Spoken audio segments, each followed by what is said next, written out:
Hello everyone, welcome to Ken Studies. आज है 16 अप्रैल। Start करते हैं आज के एमसीक्यू क्वेश्चंस। आज का फर्स्ट क्वेश्चन है, what is clostin which is in the news recently. आपसे पूछा जा रहा है हाल ही में खबरों में रहा कोलिस्टिन क्या है। आपके ऑप्शंस हैं antibiotic drug, Ayurvedic medicine, Covid variant या फंगी। और आपका करेक्ट ऑप्शन हो जाएगा ऑप्शन ए। कोलिस्टिन जो है वो एक एंटीबायोटिक ड्रग है। इसके बारे में बात करें तो colistin is an antibiotic drug which is used to treat bacterial infections caused by susceptible gram negative bacteria and generally it is used as the last resort when all other drugs do not respond. This is also called as polymyxin A. Recently, researchers in Los Angeles of USA have found bacteria that resist this drug in the US county's wastewaters. बढ़ते हैं next question की ओर। Where did Union Minister of State for Tourism Sri Prasad Naik inaugurate Millets Food Festival of the member countries of SCO? आपसे पूछा जा रहा है केंद्रीय पर्यटन राज्य मंत्री श्रीपद नाइक ने संघाई सहयोग संगठन के सदस्य देशों के बाजरा खाद्य महोत्सव का उद्घाटन कहाँ किया है। आपके ऑप्शंस हैं चेन्नई, मुंबई, कोची या लखनऊ। और आपका करेक्ट ऑप्शन हो जाएगा ऑप्शन बी। इसका उद्घाटन मुंबई में किया गया है।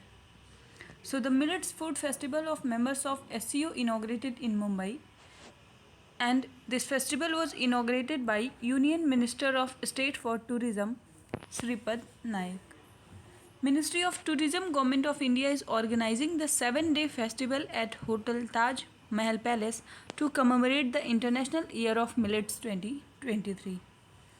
SCO की बात करें तो SCO is an Eurasian Political, Economic, International Security and Defense Organization, and it is the world's largest regional organization in the terms of geographic scope and population, covering approximately 60% of the area of Eurasia, 40% of world population and more than 30% of global GDP. इसको form किया गया 2001 में और headquarter है इसका Beijing, China. इसमें 8 member countries हैं जिसमें शामिल हैं China, India, Kazakhstan, Kyrgyzstan, Pakistan, Russia, Tajikistan और उज्बेकिस्तान। इसके साथ ही 4 मेंबर कंट्रीज़ भी हैं जिनमें अफ़गानिस्तान, बेलारूस, मंगोलिया और ईरान शामिल है। बढ़ते हैं नेक्स्ट क्वेश्चन की ओर। India, Japan and France have announced a common platform for dialogue between bilateral creditors to coordinate डेप्ट रीस्ट्रक्चरिंग ऑफ विच कंट्री। आपसे पूछा जा रहा है भारत, जापान और फ्रांस ने किस देश के ऋण पुनर्गठन के समन्वय के लिए द्विपक्षीय लेनदारों के बीच बातचीत के लिए एक साझा मंच की घोषणा की है। आपके ऑप्शंस हैं जिम्बाब्वे, श्रीलंका, यूक्रेन या पाकिस्तान। और आपका करेक्ट ऑप्शन हो जाएगा ऑप्शन बी। ऐसा किया गया है श्रीलंका के लिए। So the Japan, India and France have announced a common platform for dialogue between bilateral creditors to coordinate debt restructuring of Sri Lanka. This will help in solving the debt crisis of middle income economies, and it is historic to start the negotiation process with such a broad based group of lenders. The committee is open to all the lenders. बढ़ते हैं next question की ओर। How many total medals India won in the women Asian wrestling championship. आपसे पूछा जा रहा है महिला एशियाई कुश्ती चैम्पियनशिप में भारत ने कितने पदक जीते हैं। आपके ऑप्शंस हैं 4, 5, 6 या 7। और आपका करेक्ट ऑप्शन हो जाएगा ऑप्शन डी। इसमें टोटल 7 पदक भारत ने जीते हैं। So, Indian women wrestlers have won a total of 7 medals in Women Asian Wrestling Championship held in Astana, Kazakhstan from 9th to 14th April 2023.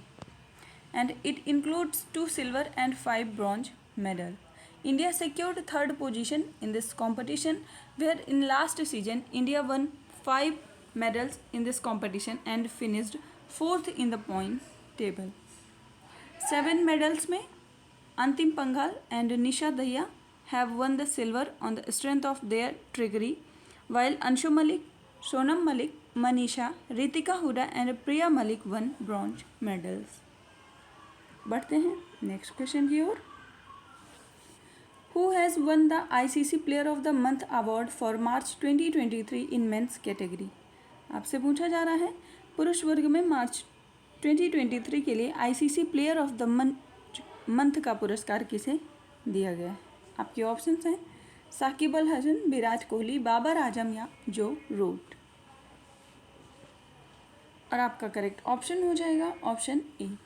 Player of the month March का दिया गया है साकिब अल हसन को.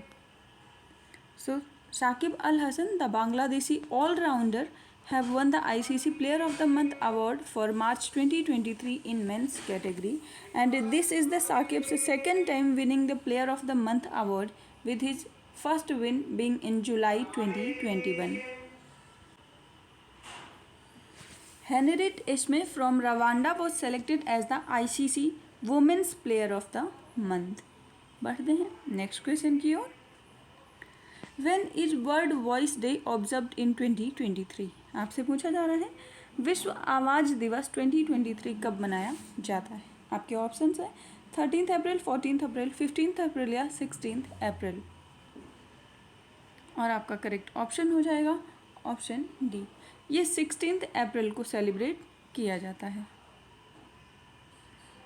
So World Voice Day is a worldwide annual event that takes place on April 16, devoted to the celebration of phenomena of voice.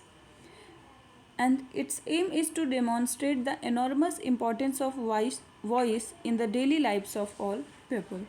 This celebration started in Brazil in 1999 as the Brazilian National Voice Day. The World Voice Day helps bring global awareness to the need to prevent voice problems, rehabilitate troubled voices, train artistic voices, and research the function and application of human voices. The main goal of World Voice Day is to encourage all owners and users of voices to learn how to take care of their voices, as well as how to seek help where necessary, and up to support research in the voice. बढ़ते हैं next question की ओर. As per the data obtained from poll affidavits analyzed by the Association for Democratic Reforms, the CM of which state has the highest assets? आपसे पूछा जा रहा है association for democratic reforms द्वारा विश्लेषण किए गए चुनावी हलफनामों से प्राप्त आंकड़ों के अनुसार किस राज्य के मुख्यमंत्री के पास सबसे अधिक संपत्ति है. आपके ऑप्शंस हैं गुजरात, पंजाब, वेस्ट बंगाल या आंध्र प्रदेश. और आपका करेक्ट ऑप्शन हो जाएगा ऑप्शन डी. आंध्र प्रदेश के मुख्यमंत्री के पास सबसे ज़्यादा एसेट्स हैं. So Andhra Pradesh chief minister Jagan Mohan Reddy having the highest assets totaling rupees 510 crore, and the data is obtained from poll affidavits analyzed by Association of Democratic Reforms, where West Bengal Chief Minister Mamata Banerjee has the lowest total asset of about rupees 15 lakh. Out of the 30 CMs analyzed, 29 are crore-patis, with the average asset being 33.96 crore for every chief minister. And according to this report, out of 30 CMs, 13 have declared serious criminal cases, including those related to murder, attempt to murder, kidnapping, and criminal intimidation. The top 3 chief ministers in the terms of assets are Andhra Pradesh Chief Minister Jagan Mohan Reddy. Second place पर हैं अरुणाचल प्रदेश के chief minister Pema Khandu.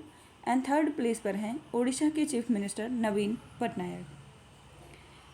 And chief ministers with the lowest assets are West Bengal's chief minister Mamata Banerjee, Kerala chief minister Pinarayi Vijayan and Haryana chief minister Manohar Lal Khattar. बढ़ते हैं next question की ओर. World Art Day is celebrated every year on April 15 from which year that has been celebrating. आपसे पूछा जा रहा है विश्व कला दिवस प्रत्येक वर्ष 15 अप्रैल को मनाया जाता है। इसको मनाए जाने की शुरुआत किस वर्ष की गई? आपके ऑप्शंस हैं 2011, 2012, 2013 या 2014। और आपका करेक्ट ऑप्शन हो जाएगा option B.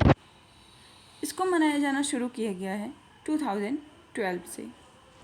So World Art Day is celebrated every year on 15th April to promote the development, diffusion and enjoyment of art. The International Association of Art, a partner of UNESCO, created the day to promote creative activity around the world. And in the honor of Leonardo da Vinci birthday, the particular date has been celebrated since 2012. A declaration of World Art Day was made at the 17th General Assembly of International Association of Art in Mexico. Architecture, painting, sculpting, music, literature and dance are the official categories of art. Later, cinema was added as the seventh art in 1911 by acclaimed cinematography professor and critic Ricciotto Kanoda. आज के current affair session में इतना ही। धन्यवाद।